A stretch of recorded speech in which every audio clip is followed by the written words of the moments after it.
You are listening to School of Talk. We are creating a world where every child experiences the power of a great teacher. We believe education is the answer. It has the power to conduct change, improve lives, unlock ideas, create opportunities, and build connections. It's the single greatest investment we can make today to create a better tomorrow. That's why we're on a mission to train, inform, and inspire educators around the world. Each week, we dive into a topic related to education, teaching, and learning. Whether you're an educator by trade or an educator by spirit, we've got something for you. Open up your mind and get ready to soak in some new learning. Class is in session.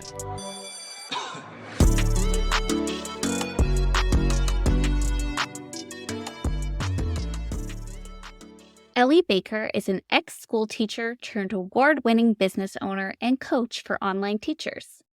Along with Joel Rosenblatt, a former actor, TEFL teacher, and new founder of an online tutoring business, The English Habit. Both share their insights on how to be a better online tutor and also how to grow your own online tutoring business. Hello and welcome to the School of Talk podcast, live in London with Joel and Ellie. We're going to go straight into it. What makes a great online tutor? Joel? Yes. Okay. I'll go for it. Nice to be here, Ryan. Nice to be here with you, Ellie. Sure. I think it's quite a broad question. What makes a good online tutor? I think it depends. And that's probably a hard answer to hear, but it depends on who the student or students are. So I'll give you an example. I work with a group of students from Italy. They're probably about 7 to 9 years old. And for them, a great tutor would not be someone who just shows them news articles and gives them really hard homework. For them, they need someone who's energetic, engaging, who can bring fun games to the classroom, who can support them throughout their learning of English through that journey. Whereas if you're looking at someone who is in their mid-40s and they have a more specific goal of maybe they're going for a job interview, and I'm talking about English right now, like learning English.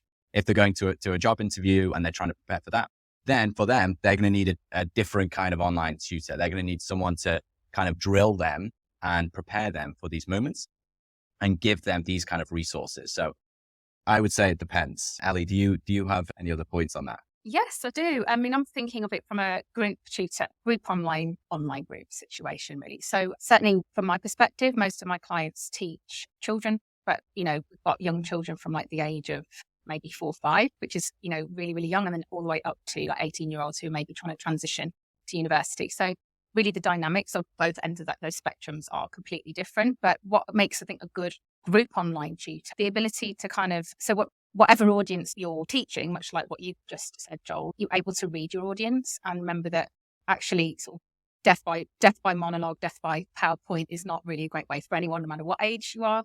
Certainly for younger kids, short, snappy sessions are much better. For a 4 to 5-year-old, 15, 20 minutes is usually enough. For 18-year-olds who are transitioning to try and get into a red brick uni, you might be looking at an hour to an hour and a half. That could work. One of my rules of thumb as well is you want to make sure that every person in the room feels part of that session. So everyone gets some airtime. If you've got larger groups, if you've got, say, 6 or more, then you probably want to utilize breakout rooms and try and figure out what's the main next step that each of them wants to take or needs to take, and then group them accordingly so that they each get that kind of space and time to work on their issue and progress and have some good next steps going forward, really. Great. I think we've got some points there. I'm going to put to the side the group aspects at this moment. Joel, you mentioned that particularly with young learners, it's important to get them energized. Now, a lot of teachers are great classroom teachers, but they might not necessarily be team skills or have the drama skills like yourself, given your background. How would someone that's been teaching for a long time transition to online learning be able to bring that energy to the classroom? Sure. So I think if you're not comfortable with being really silly, I'm very comfortable with being very silly, putting on voices, being characters. I think an accessible thing is probably props, to have some kind of, if it's like a puppet or you make like stick figures, this has been quite a helpful thing for people who can use these. And it's quite appealing for the children to get to know these characters as well as yourself. I think that's quite an easy way forward to get into being more fun and engaging in the online space. I would also say that even though it's online and they're probably in front of a computer or on an iPad, I like to encourage younger learners to get up more. So if it's, and Ellie touched on this, normally for younger students, you'd want a shorter session.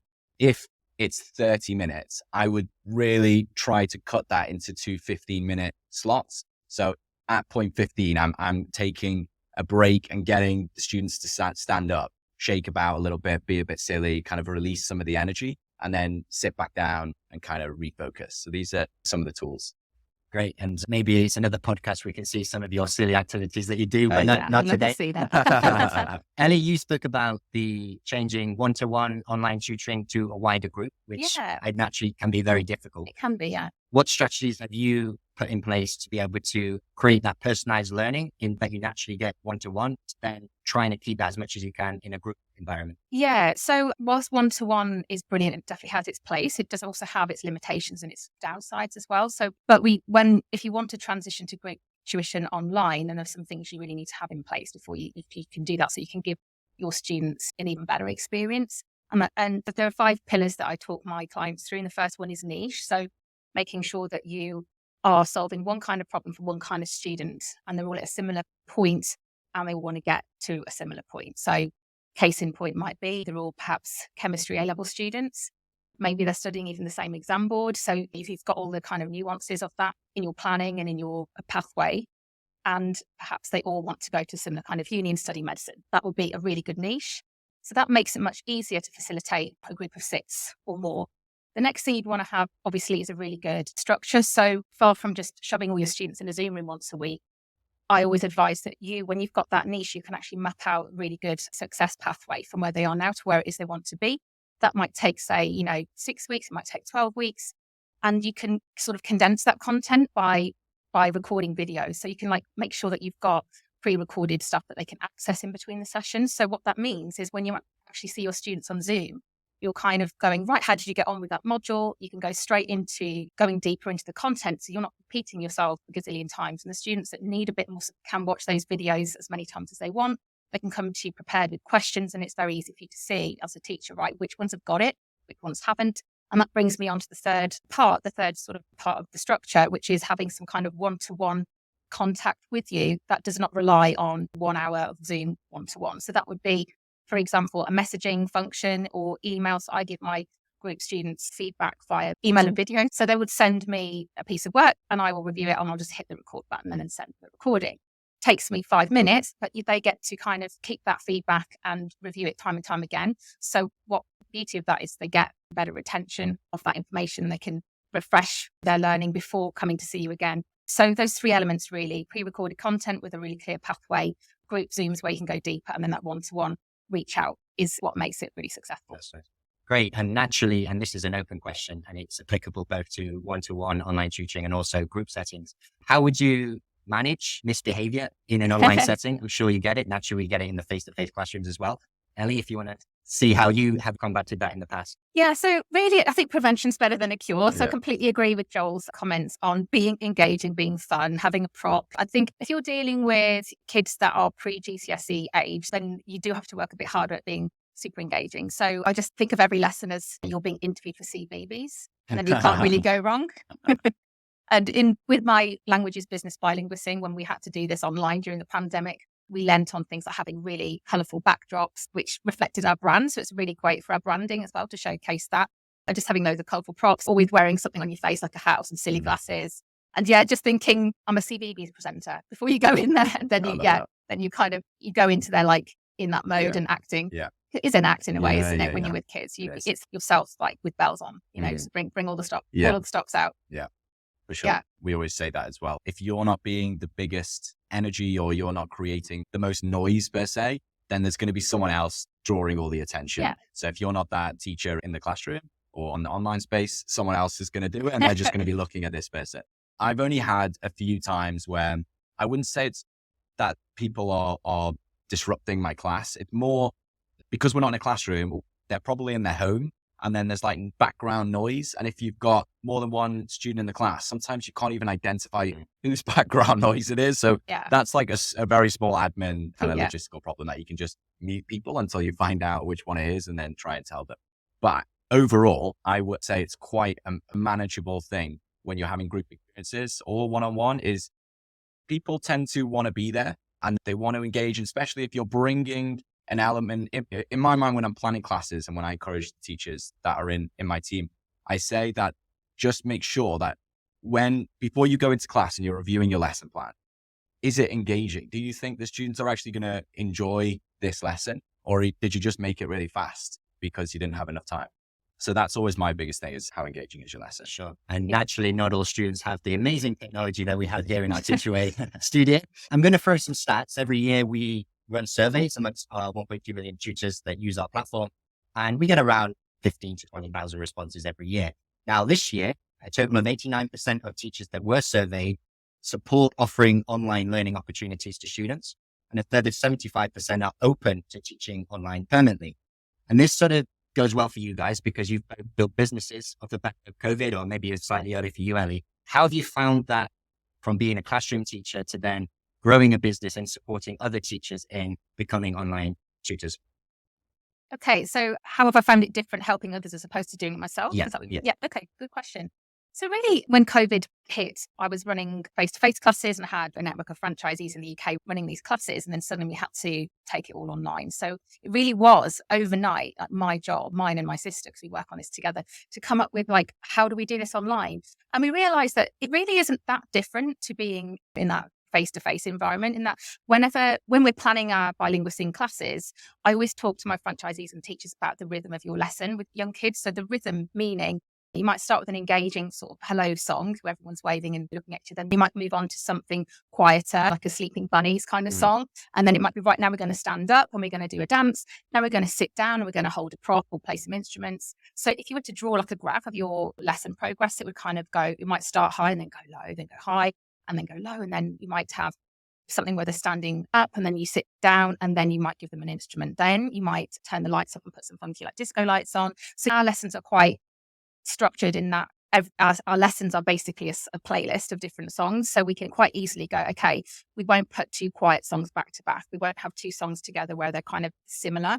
We'll really change the energy as we move through the lesson, because kids just need like really any more than 5 minutes of the same thing and you've lost them.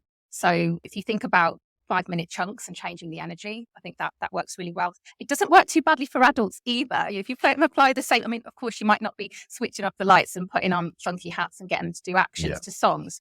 But if you are monologuing it, for more than 6 minutes, is it that the research shows, then you're going to lose some people. And online, I think you have to work even harder at that. That's the only difference, really. For sure. And Joel, your story is quite interesting. You were obviously an actor back in the day, and then you found your way into education. COVID hit, and you were then able to create your own online tutoring platform. Can you tell us a bit about how that all happened? Yeah, sure. I was an actor back a couple of years ago. And then an acting job took me to Italy, where I was doing theatre and education. So we were going to schools, performing theatre. And after the show, we were running workshops where we have like flashcards, we do flashcard games. This was my first kind of foot in the door to education.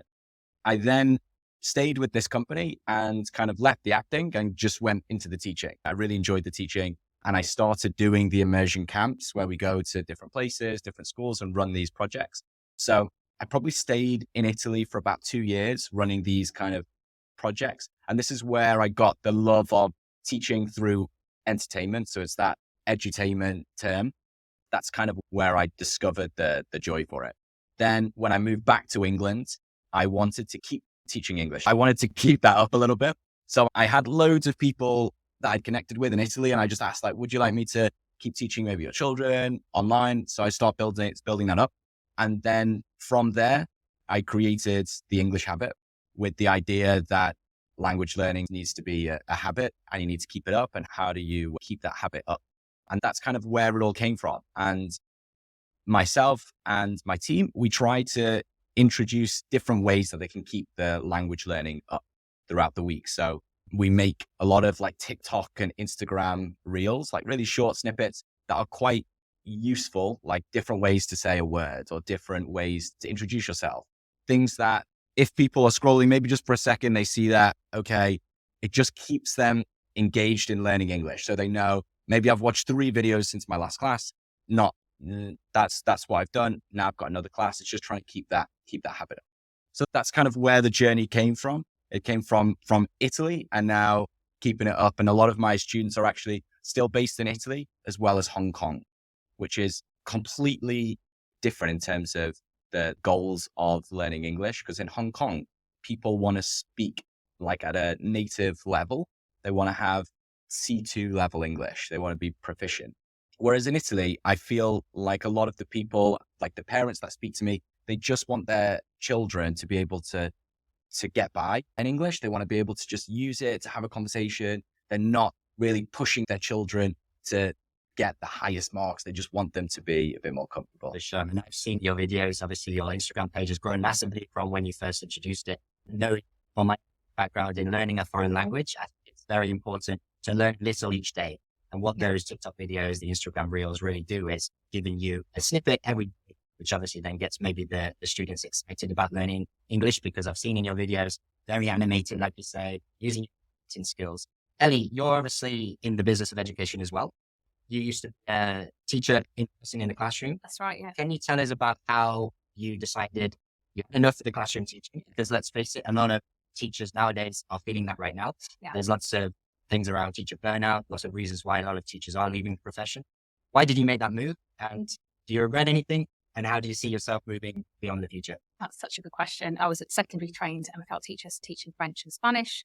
So it was really when I had my first child, got 3 kids now. So my first baby in 2012, where really, like I've hit this 10-year milestone in teaching. I've achieved everything I wanted to achieve. I don't see myself progressing up. So like, okay, I need to opt out of this because it's not something I feel I can really endorse anymore. So having my daughter really was the catalyst for getting out of it. And through having this new baby and this new life, I found myself going to all these mum and baby classes.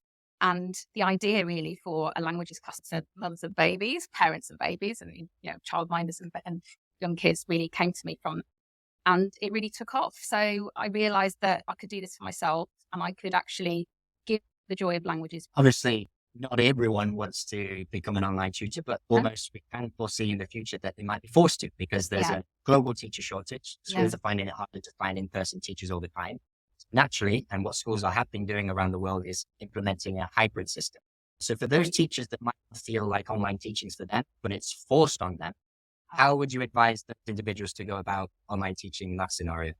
Oh, wow. That's a huge question. Yeah. So for those who are used to being in a face-to-face environment but have to do it online, I think it really is. It's a case most of the time when I have tutors come to work with me to help them transition to online tutoring, they really lack confidence in their ability to do it online. They think, they might fear the tech, the first hurdle. And what I see a lot is they just don't believe in themselves and their abilities to actually, pull it off online. So really, I think a lot of teachers, they kind of get a little bit squished when their self-belief can be at the low. And that's something that we need to address really first and foremost. The first thing I do with my clients is take them through a few weeks of kind of let's clear the decks and let go of the toxic stuff that perhaps you've carried with you and all the messaging that's around you're never enough. As a teacher, you're never enough. There's never enough time. There's never really enough money. And of course, that lack and scarcity mindset comes with you into your tuition business, which is just not a great place to start. So we have to work on that first and build the self-belief of the teacher, because that's often where they're coming from. And you can't just go right now, we're going to dive straight into an online business. It just doesn't work unless you have that really secure self-belief. And once we tackle that, then we can start going, right, look, you can do this, have a go at this. And we just gradually implement these building blocks to help them actually get out there and make a start. And all I can say really is just be yourself. There's no right or wrong way to be an online tutor. As long as you have got the teaching skills, you've got your subject knowledge, don't doubt yourself. You can do this. You might just need to dial up the entertainment factor a notch. But obviously, if you're with young kids, you're probably really good at doing that anyway. So just think you've got everything you need inside of you. You just perhaps need to work on that self-confidence. And of course, if you reach out for help, support is always there. Don't feel like you have to do it alone. I think lots of teachers have had to struggle alone for such a long time that they find it hard to ask for help. So that's my advice, really. 1, you can do it, and 2, ask for help. Yeah. Yeah. I like that. I mean, I think that kind of self-belief within yourself is a big one to work on. And just kind of adding on what you said about the entertainment. I think some people, and maybe I'm talking to myself, some people love that kind of element of entertaining, whereas some people don't really like it. And I think the benefit of online is you've got loads of tools and resources every day. There's new companies forming with new technologies to make the online classroom more entertaining Yeah. and more engaging. So if you're able to do 15 minutes of research a week into what the new pieces of tech are out there, like recently, I was doing historical figures with a student, and we found this piece of tech. I'm pretty sure it was just like an off chat GPT, but you speak to like Winston Churchill and you're asking Winston Churchill questions. I didn't need to be super entertaining or animated for that moment, but finding the right technology to engage that specific student is a game changer. So I think if you're going to transition to the online space, like you said, tech can be quite daunting, but it can also be your best friend. Yeah, you've got to learn to befriend tech for sure. Yeah. And not all of it, just some of it. There's so much out there that it's overwhelming, even for me. And I've been using tech in business for a long time, and it's always something new. But yeah, find what works for you, I think, and leverage that. Yeah. Because it makes your life easier. Yeah. I would caveat some of that in terms of having to be entertaining, because yes, you do, but also the thing about when you're in a classroom environment is you're given your students, you don't get to choose them.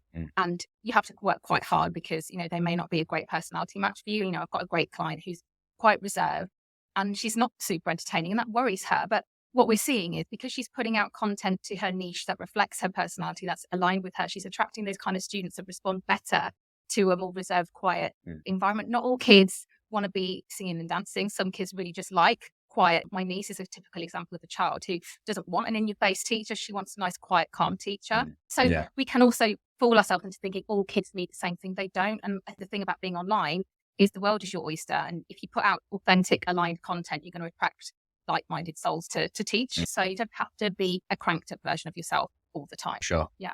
Yeah. I think it goes back to the point of you saying, be yourself. Yes. Be yourself. Basically, and then that's kind it. of, if you're kind of if that's your approach, you're going to attract those students that you want. So you don't have to pretend to be someone else. If you just are yourself and you're kind of working on kind of developing that side of you, then you'll attract the right students. That's right. Yeah. And the converse is true. If you try and be not yourself, you'll end up in trouble. Yeah. Let's say I'm a teacher and I'm looking to create my own business, online tutoring business. Where do I find students? Actually, Joel, you sort of leveraged the existing relationships you had in it. Is it a lot of word of mouth, or do you also use other tools to engage individuals? So it started all word of mouth, but during the pandemic, I started to learn more about Facebook ads. So I started to use Facebook ads to attract more students. So I would use Facebook ads and target a specific, I stayed in Italy. So I would use Facebook ads to target an area in Italy. And the idea is to always just get people to try a free class. So it's just come try a free class. And then once they do a 25-minute free class, then I give them kind of like a feedback and their learning journey that they would go on if they came to the English Habit. So that's how I go about. I also have another company in Italy that runs English language immersion programs at schools. So we take the students from the camps and we're able to push them onto the English Habit. So these are some of the ways to bring your students on. That's how I would help you. Unfortunately, you don't have the thing in Italy. So I couldn't say do that, but Facebook ads is quite a good one. Yeah. Actually, teachers might not have an existing business, but they might have been a teacher in a school and know the parents and things like that. So starting small and then growing from there. And it sort of benefits those teachers that are a bit tech savvy. You mentioned Facebook ads and things like that. So if you are a teacher that matches that sort of persona, you could really leverage those skills, not just to be a good online tutor, but one that's bringing in a lot of students for your lesson. Yeah, I'd say like the most successful tutor really is the most successful marketer. So it all starts with being a good marketer. You've already got the teaching skills, so don't overthink that part, but you do need to learn to be a good marketer. And it really starts by just being able to talk about what you do, who you help and how you help them in a really concise way. And that helps when you have a niche, of course, and you're not teaching all things to all people. And again, start with the people you know, start with the network that you have, start with the people in your mobile phone, the WhatsApp groups. If you're a parent, you're probably in a million WhatsApp groups like I am, start there and let other people see that locally. Start with people you know, tell all the colleagues you've ever had what you're doing. Don't worry, just get over the fact that people are going to see you online. Teachers get really worked up about this, the fear of visibility. What's the worst that's going to happen? You might get one mean comment on a post and then what's going to happen? Probably nothing more. Whereas if you hold yourself back from doing it, what are the consequences of that? Well, you'll have no business, you'll have no money. Business, it really comes from having clients. So you've really got to be prepared to talk about what you're doing.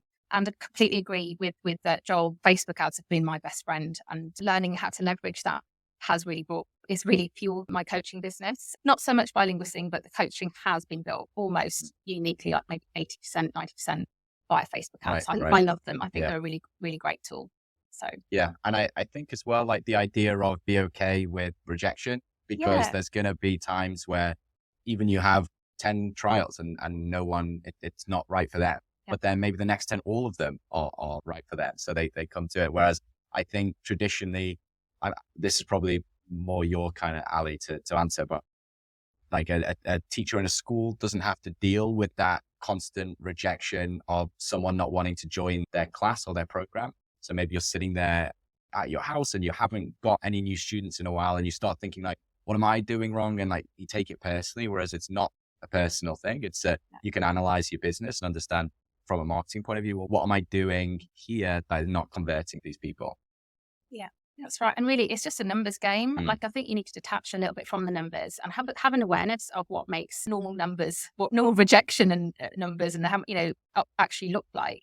So for example, if you're sending out emails, 40% open rate, some of my clients think they've been rejected by 60%. I'm like, no, 40% is awesome. It's pretty normal. And like, let's see if we can work with that. In fact, it's better than normal. So when you know the numbers, you can actually completely shift your perspective from I'm doing really badly to actually I'm outperforming in the sector. So knowing your numbers is a good thing and just not taking that personally, really. Final question. Both of you obviously have been in the education arena for a long time now. I'm always excited when I see new products that are being implemented in schools, new education companies. Where do you see the future of education? What does the future of virtual school look like to you guys? I have a few ideas. Yeah, I think with the growth of AI, I think you, Ryan, actually showed me someone in Mexico. I think his name's John Kelly, who's created an AI school. I think tech is going to be heavily involved in the schools in a hybrid learning way. So I do think there'll be some kind of a space where students will go to for a few days, but there'll also be the option of going back home and learning from there. Like I can't remember this platform, but that they're trying to encourage a camera to be on and like the students in the classroom so that there's the option. So if students want to come to the class, they can, but it's also there to have the hybrid model. I think I can see it going into a hybrid space before it just goes completely offline or the schools close down and stuff. In my ideal world, I would love for it to have like both, so that you have all the tech, but then you also have a complete disconnect from tech, where there's times where students can go outside and explore. Because it's worrying when I speak to students and I'm like, what did you do today? And it's like, well, I went to school, then I've come home and I've just sat on my phone.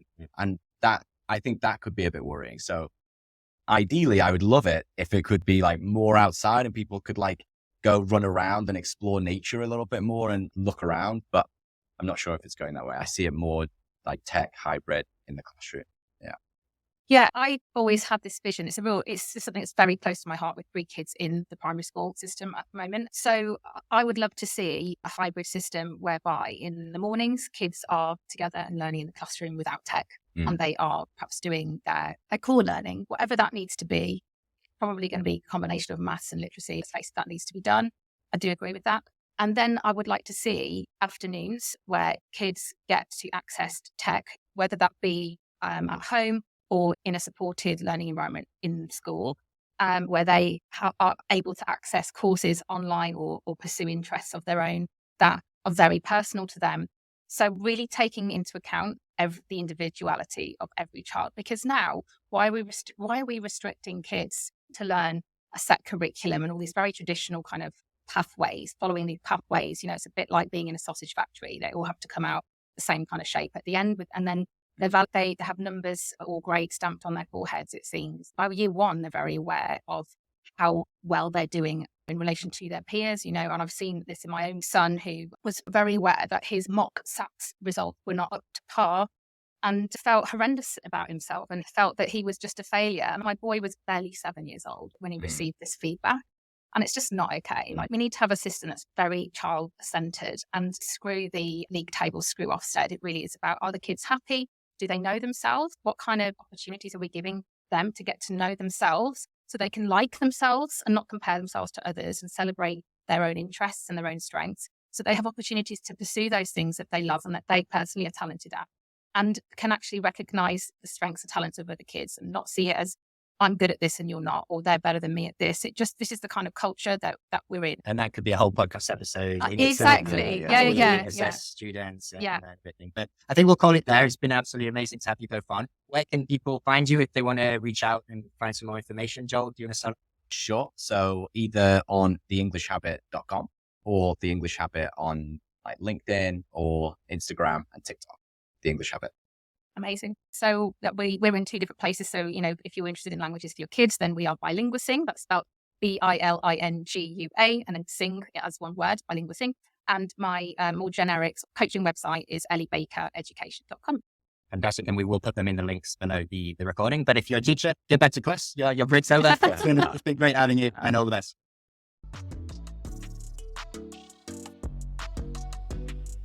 Thank you for listening to this episode of School of Talk. If you enjoyed today's episode, be sure you subscribe to the podcast. If you loved today's episode, share this out with a friend. Class is dismissed.